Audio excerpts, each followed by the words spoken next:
Professor, ntiere gini mang'ano nyalo wacho ni ponono, onyalo bedo paro ma obiro awiye koso ka sirkal kata mano duolno ma ochung'ne kano rango chenro gi mago mag nyiepo mago mag piny owacho. Uno kanyo ni Public Procurement Regulatory Authority. Ka gigolo chike machalo kamagi ka gitere sikunde. Nyalo bedo ni gineno ng'ukruok kata wacho ni gimo chochni nitiere e chenro gi mago mag nyiepo to paro mago makantie. Bende degibed ni gimiyo jatend sikun tich mathoth ma samoro nyalo bedo ni obembe.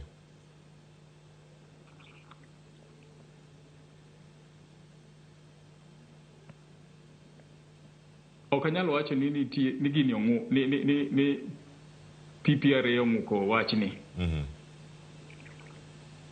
Procurement Act nochaki higa 2005.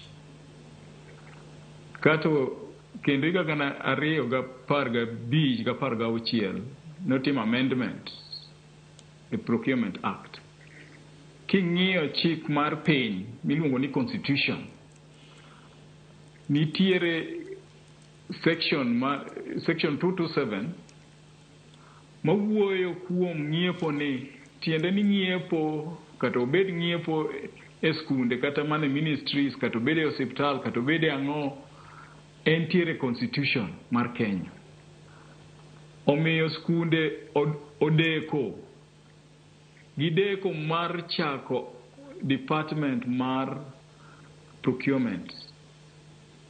Kade ber to onego bedni kaka gisomo Constitution mar Kenya kaka onego bedni gichako timo gik matimore Constitution. Nikech Constitution kosechaki, Constitution mar Kenya mar 2010 kanochake maler, nowach ni ng'iepo koro nyaka bedi e Constitution no.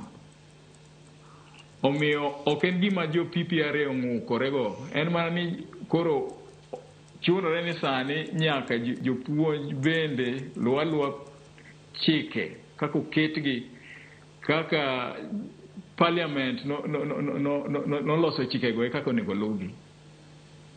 En mana ni koro sani nyalo bedo ni onge capacity morom e schools. Mano emomiyo nitie luoro makende. To mano e chik. Koro chik ochaki to nyaka lu. Chik ochaki to